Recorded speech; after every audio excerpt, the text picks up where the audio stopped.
All right. Hello, everybody. Welcome to our ninth, I think, fireside chat of the Vercel AI Accelerator. Today we have Rayan here from 11 Labs, who's gonna just talk to us about some cool stuff. I think he's a growth engineer on the team based in London, and yeah, I'm looking forward to what he has to say. So thanks so much for joining us, Rayan, and take it away. Nice one, Hassan. Yeah, let me share my screen.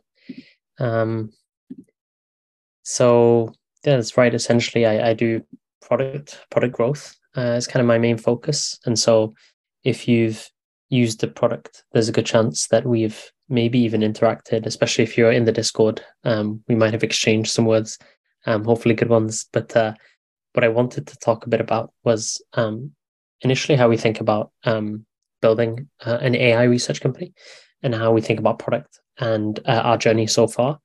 And then I want to talk a bit about, I guess, how I can be useful, maybe, is talk a bit about the tool itself and maybe how you can get the best results and maybe what the future is going to look like, at least from our perspective, kind of. We have quite a good perspective, I guess, from seeing all the usage and all the users using our product. And maybe we can be useful there. Um, but I'll start off with a bit of an origin. So, um, uh, I mean, 11 Labs, as you know, is an AI voice company, and we create AI voices that generate spoken audio. That's essentially it. And it was founded by two founders, two friends, high school friends from Poland. And the interesting thing about Poland is that most of their content, their kind of media, so the movies and TV are dubbed using just a single narrator. So it's quite funny actually if you see like Polish films, well, English films, but in Polish, it'll like you watch The Hobbit and it'll be a single person narrating kind of for Gandalf and then the rest of the crew. And so it's kind of odd to us, but that's the reality for a lot of the world. And that was the seed of the idea for 11 Labs, which was like, why is this the case for most of the world? Why do we have such archaic dubbing? And what if there's a better way, essentially? And it kind of makes sense because the two previous solutions out there was you can either get voice actors, and essentially those are just really expensive, or you could do maybe what you can call classical text to speech, which which is let's just say bad. It's not human quality, and you can tell. And um, we're quite good as humans. We've been trained since we were babies to recognize voices quite well. And so we're very good at recognizing when something's off. You can probably recognize I have a bit of a cold. So and it's similar with animation, right? We spend years and millions of dollars animating humans in films, and we can tell immediately that it's not a real person. Whereas you can draw like a fin and some teeth and some eyes, and we'll be convinced that that's a real shark. And so with humans, it's just really really tough. And people have tried interesting things. I think like in the early 2000s, they tried doing this thing where they essentially built a really technical flute, and it basically just blows air into this thing. And there are some valves that go up and down to try and mimic the human voice, right? Which is basically starts from your lungs and goes into your voice box, and then somehow does some things in the mouth, and then comes out as words. So it's super complicated. Um, and what essentially the research team did was spend nearly 2 years trying to figure out what made human voices human. So what made a voice sound realistic. And they started getting into things like context. How can you think about context within spoken audio? How do you think about pauses?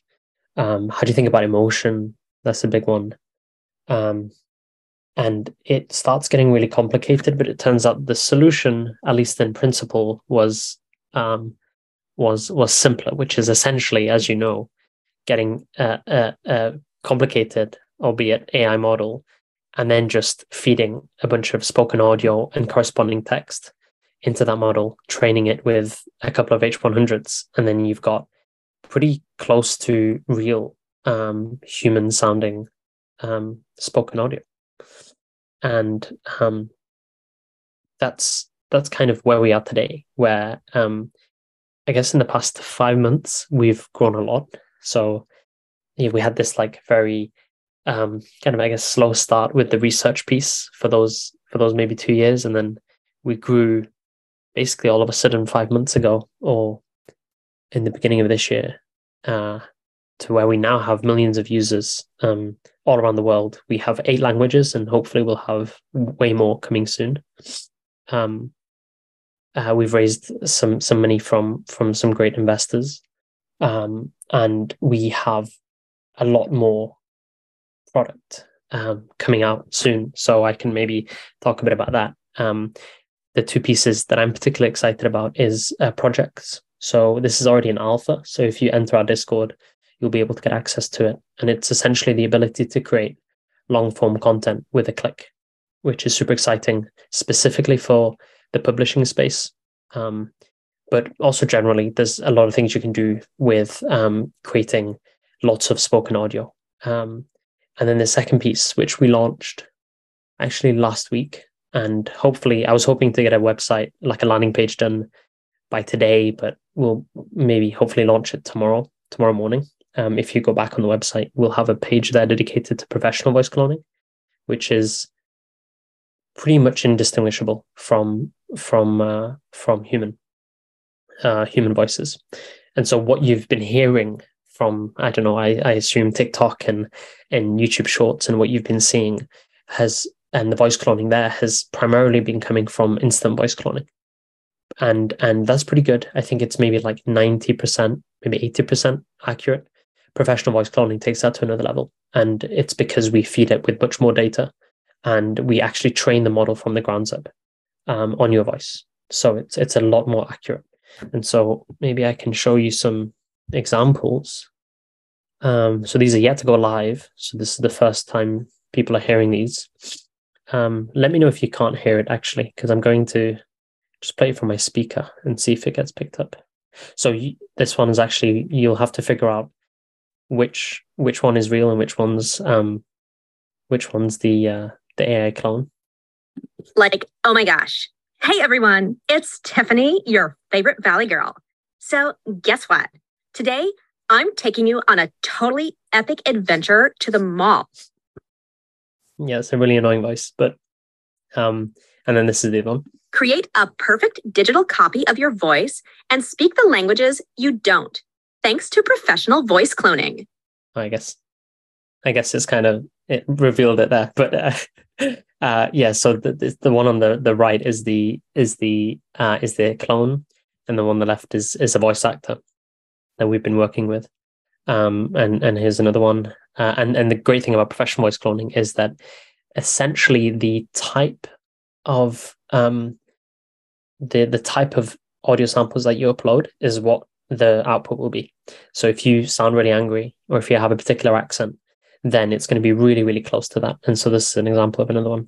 With a soft and whispery American accent, I'm the ideal choice for creating ASMR content, meditative guides, or adding an intimate feel to your narrative projects.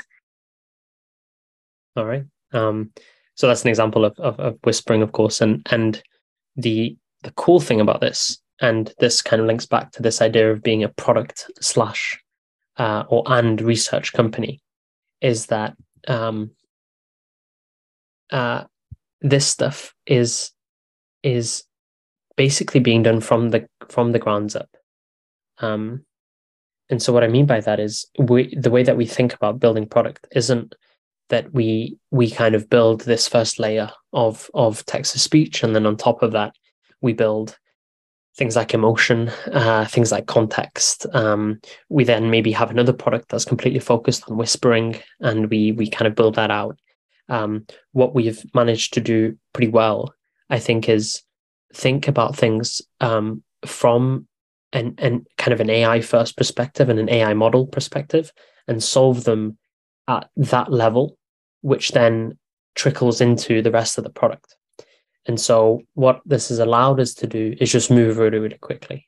And so in 5 months, we've essentially gone from fairly primitive text to speech and voice cloning to now having several products and even more on the way. So we're pretty excited to have text to voice, which is similar to Midjourney, but for voices. So you can like type in some text and it'll come out with, or you can give it a prompt and it'll kind of generate a voice for you. Quite excited about speech to speech and also adding several more languages as I spoke about. And then the big piece that we're really interested in, and I guess the kind of core idea of 11 Labs is AI dubbing, which would be super excited because it means that we can have all content for everyone essentially across the world, and for that to be at the highest quality. So that's, I guess, the piece about the company and how we think about building.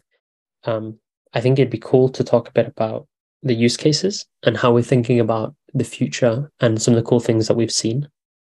And then I'll stop there, and it'd be cool to hear about you guys and if you have any questions. But kind of the things that we're starting to see and the way that I think about it is a distinction between these classical use cases and then these new categories. And we're still pretty early in this wave of very, very cool tech that's able to do things drastically better, faster, cheaper. And it's so drastic that it's actually allowing for new categories to exist. And so, publishing, media, gaming, those are huge industries, and there's still a lot of work to be done there. But the things that we're starting to see now in the past couple of months is the usage within the space as a whole, the AI space as a whole. So chatbots, we're seeing hyper personal content, people creating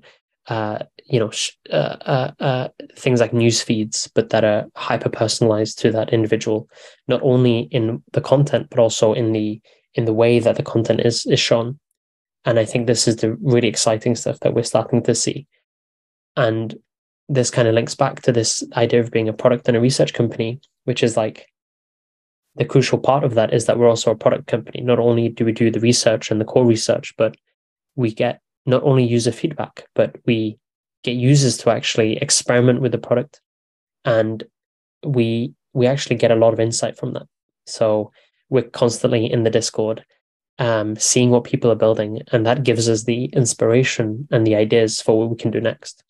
And so this is a constant feedback loop of trying to figure out basically where this space is going, because we don't really know. And it's a big experiment essentially with user-generated content and us shipping products. And I guess this is where you guys come in, building the cool things that you guys are doing. And that's kind of a super exciting space that we're interested about. And I think generally in the future, we can see trends, and I think the two very obvious ones are personalization, which is the ability to basically have all your content and media be completely personalized to you. And then the second is real-time content.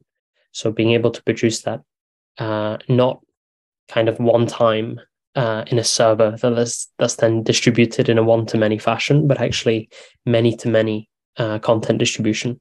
So everyone getting their own piece of real-time media. And I can maybe show you kind of a snippet of what that might look like. And keep in mind, we're still in the early phases. So I mean, you can kind of think about this like, I guess, 1997 internet, where you just have like some very basic HTML, and it's like not entirely clear what the exact use cases are, although people are building cool things. And so this is a movie, very, very short movie that was created, I think, entirely by AI. And so it was also voiced by AI. So I'll maybe show you like 10 seconds of this. Hey, what's up? Oh, thank God, Vicky. Please help me. I'm in some serious trouble. Wait, what's going on? I don't know how I got here, but I think I'm on a spaceship. There are these machines walking around and they're talking in a language I don't understand. So, I mean, we're seeing these kind and people are tagging us on Twitter like every day, and it's super cool seeing what everyone's building. And that kind of covers the talk, if I can go. And so lots of exciting things coming out in the next couple of weeks. If you're queued for professional voice cloning, you can give me an email. Actually, this email is wrong. It should be Rayan, so without that I. If you give me a poke, and I can see about maybe bumping you up in the order, or if you're building something super cool, we'd love to hear it. If you're not in our Discord, highly recommend going in our Discord. Lots of feedback, lots of good advice in there on how to get the best use out of the product. But yeah, and just to give some prompts for potential questions, I think on using the product, I'm happy to go over like some of the top ideas and tips here. You can talk a bit about the space as a whole, so text to speech, but also AI in general, and generative AI. If we want to get into like safety maybe and regulatory stuff, we can. It starts to get tricky, but we can do that. So yeah. Awesome. Thank you so much. That was great. Yeah, let's open up the floor to some Q&A, and then I'm curious to hear about specifically about ideas and tips for how to best use your API and how folks here can benefit from it. So Eric, why don't you kick us off? Yeah. Hey, I'm Eric. Yeah, I'm building some things that involve potentially cloning, which could be interesting. I'm curious. I'd love to hear more about likeness and legality and sort of some of the trickier stuff that probably comes up, and your experience and what you've just seen out there with people just cloning whatever they want potentially. Also, just the both the speed and the cost curve. I mean, is this all offline processing? Like, is there a streaming API? Unfortunately, I haven't worked with it yet, but like, it's certainly cheaper than professional actors. But yeah, how much content can you generate for a reasonable cost if you're building a service? Yeah, those are good questions. So I'll start off with the first on the safety and what you can and cannot do. Largely, this is a gray area, and so I can't give, unfortunately, like a very definitive answer here. What is clear though is that when you clone someone's voice, let's say a celebrity, and you upload that, and it's clear that you're intending to impersonate that person, then that is, they can go for you for that, and that isn't something that we promote on the platform. And actually, with professional voice cloning, we have the ability, and actually the only way you can clone your voice professionally is if you go through a verification step. And so we basically have a randomly generated captcha that you have to read out loud. And if that voice doesn't match what you have uploaded, then it won't let you professionally clone someone. And with instant voice cloning, we get requests to look into things, and also we have this tool that essentially classifies voices. So it's called the AI speech classifier, where you can upload some spoken audio, and you can see whether that's been generated using our AI. And so it's a very fast moving space and lots of gray areas, and we're being very, very careful with making sure that everything is above board and being used correctly. On the second question of using the API, the compute is done on the cloud, so it is a streaming API. We aren't running locally, and we won't be anytime soon. And so and on pricing point, we're probably positioned in the more expensive side of the market, just with our quality and the fact that we're kind of up there with and the way that we think about it is currently we probably compete more with voice actors in a lot of use cases than we do with traditional text to speech, hence the price point. And so I think it's something like $5 for an hour of content or something, order of magnitude. I could be wrong. but it's something like that. Awesome, thank you. Looks like we have two more folks. Aman, why don't you go ahead? Or did that answer your question, Eric? Before I move on. Oh yeah, definitely. Thanks. That was great. Awesome, Aman, go ahead. Awesome. Actually, my project happens to be about detecting deepfake speech.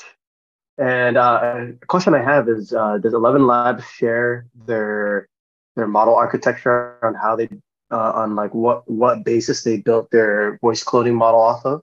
I'm assuming it's a GAN model, but was there any sort of do they share that sort of information, like what architecture they built it off on?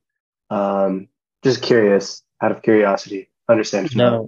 No, we don't. So it's closed sourced proprietary tech. And I've tried to understand exactly how it works. So I've spoken with the CTO, and he's presented a few times and how the architecture actually functions. Barely understand what's going on. So it's yeah. So the CTO is Pjotr. He's kind of ex Cambridge and ex Oxford, and he's been working on this stuff for several years now. And so yeah, we don't really. What I can say is that we've trained on many thousands of hours of primarily audiobooks. Actually, is where most of our training data comes from. Yeah. Very cool. All right, Evan, go ahead. There we go. Took a while to boot up. I'm curious of your current users, if you have an estimate of folks that are using it for offline pre-processed things like books, the movies that you were just showing, versus on-demand real-time streaming. And for that latter category, if you have an understanding of any benchmarks on latency compared to things like Google text-to-speech. Yeah, great question. So it's interesting because actually, in terms of user count, most of the usage is coming from the web UI. So essentially kind of typing in some text and generating some audio and downloading that and maybe uploading that to TikTok or what have you. But in terms of character generations, we're actually seeing now a bunch of usage. And actually, I think most usage these days, so maybe in the past month, has come from the API. So like real-time streaming is probably right now the biggest in terms of character generations, and that makes sense because we've seen in the past several months now implementations kind of from larger enterprises and kind of people developing chatbots and putting this in their tools. And then you had a second question. The second question was about latency. Oh yes, so compared to Google. Yeah, so in the US you can probably get like you can maybe get like 600 milliseconds or thereabouts. I think maybe average is 800, which is an improvement from like a month ago, maybe, where we were just north of, I think, a second. We'll be working on bringing that down. So that's like a core focus of ours, to bring that latency to kind of 400 milliseconds is kind of a rough target, maybe even lower. Amazing. That was going to be my follow-up question, because we're exactly that use case that you just described, the chatbot. We do AI mock interviews. We do AI mock interviews, so it's that chatbot use case. We need to be responsive. And currently we're going with Google text-to-speech. We get a lot of feedback from users that it's quite robotic, and I think we'd be willing to probably pay a little bit of a premium in order to get a higher quality voice, but that latency is so important. So excited to hear awesome. about it. That's awesome. And is that the biggest latency piece in the pipeline?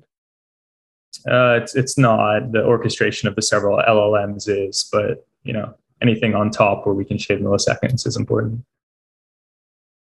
Got it. Yeah, go ahead, Stephen.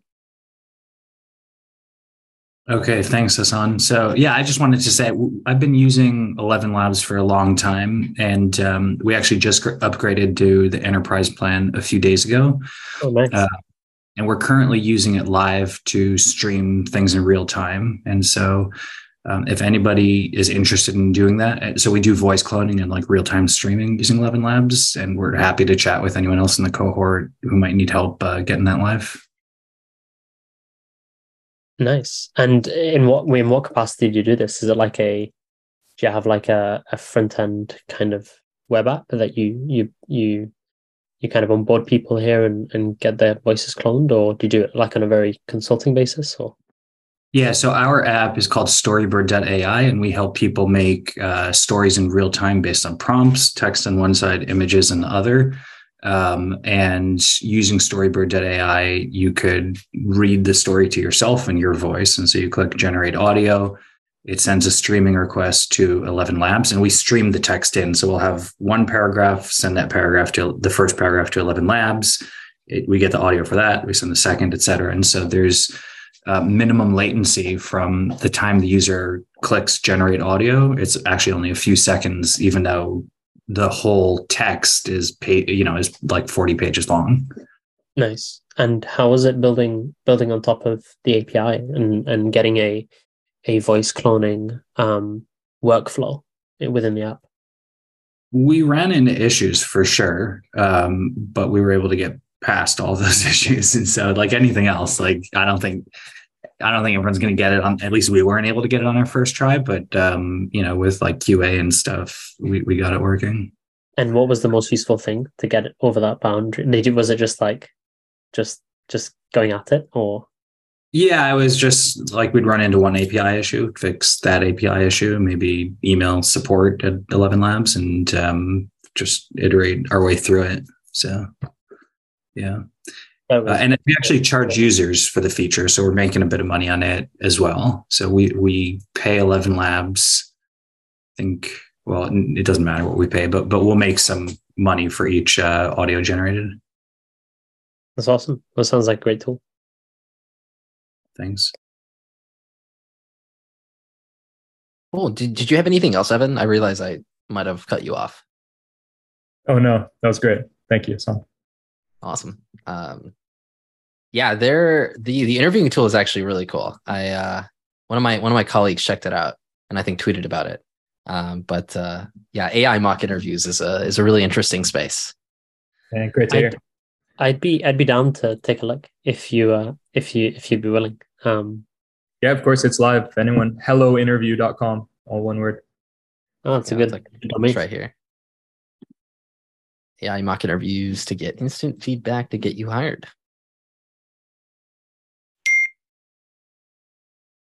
Yeah, of course. Awesome. I'm sure like any of our products, if anybody does try it, lines open, feedback, good, bad, and ugly.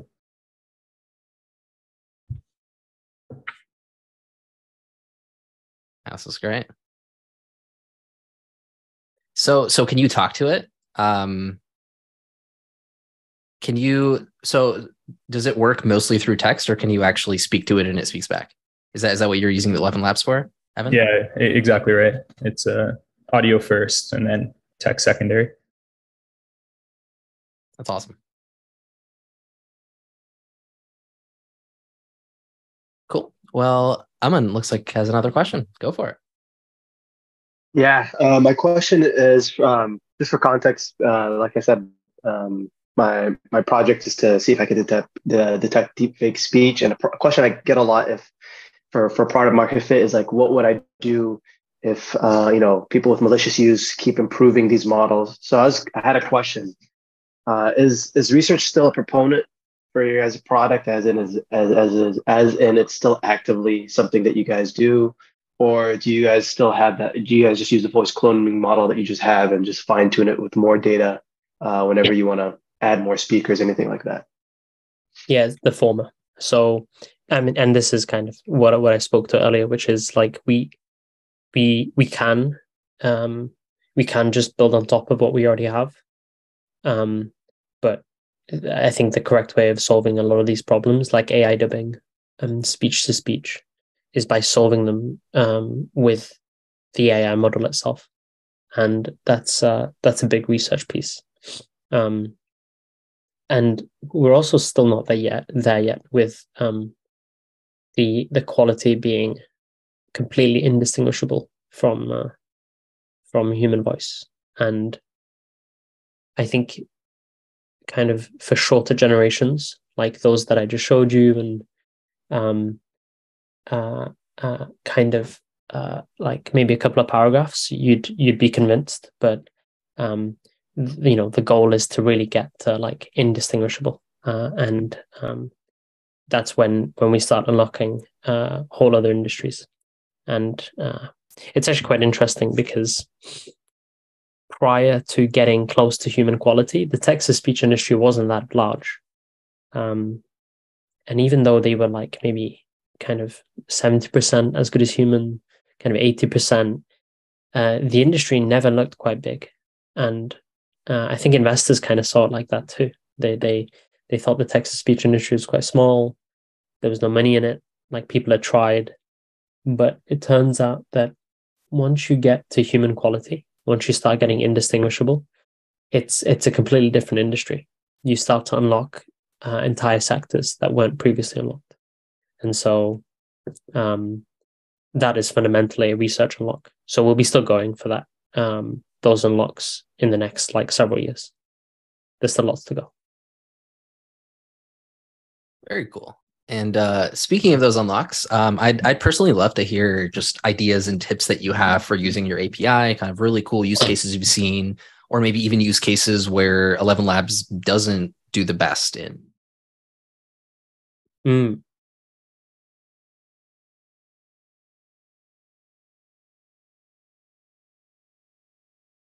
You don't have to dig into that last one if you don't want to. I just I things out there. I'm trying to figure out how to answer all those three. I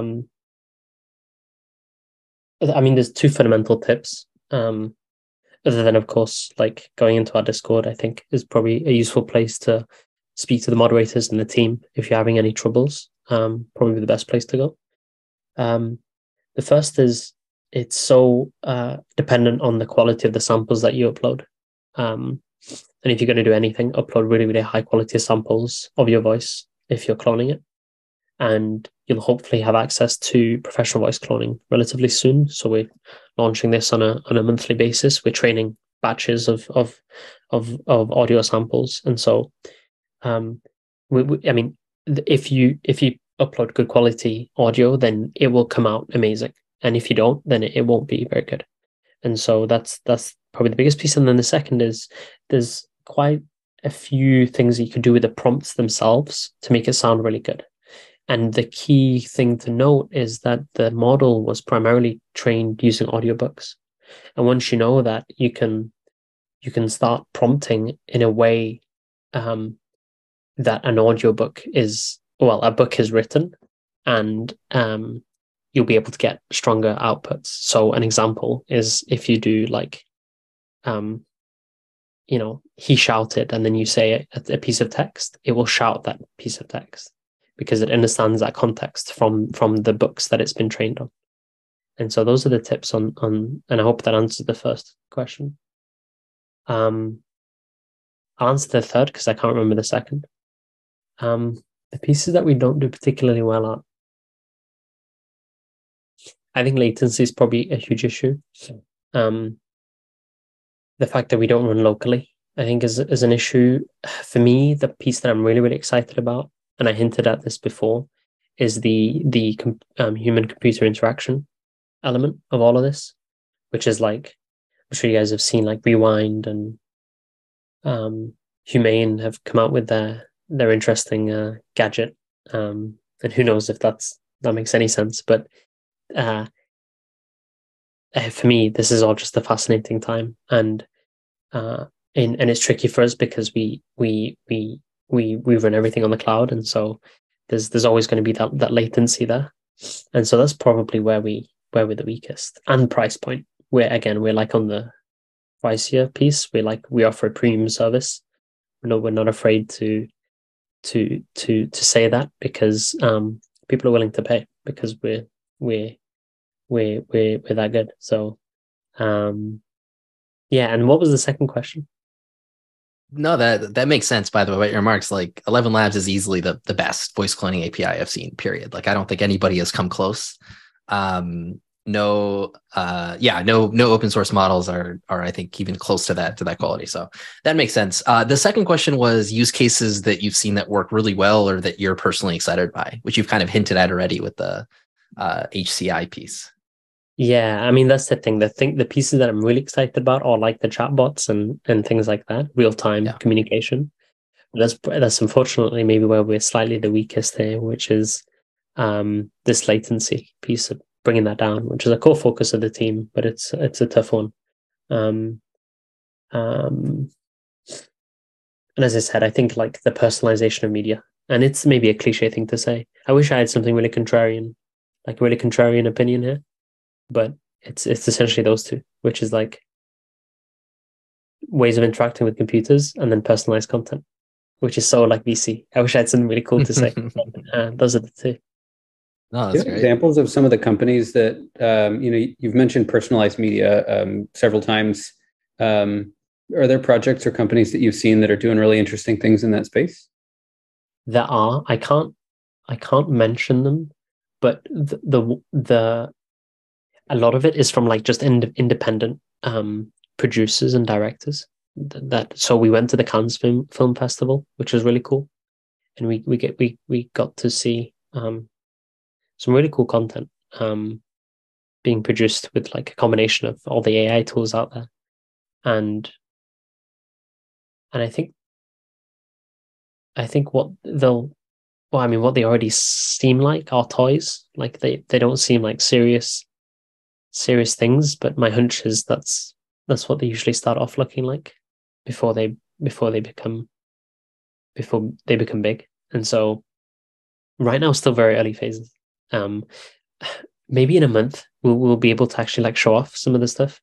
I've been working on like a customer stories section of the website, which is going slower than anticipated, but hopefully that will be live and you'll be able to see some of the use cases there. We work quite a lot with game developers, which is quite a common one. Where I mean, you can either hire a bunch of voice actors to voice your characters, or you can essentially generate infinite characters using 11 Labs for pretty cheap. So that's a classic one, and we'll be able to show off some of that in the coming weeks. Awesome. All right. Looks like we have a few minutes left. Does anybody else have any final questions before we wrap up? I saw some questions potentially in the chat, but I don't know if I missed any. I think they were all addressed from what I see. Yeah. Cool. Well, all right. Thank you all so much for joining. Thank you for being here, Rayan. That was great.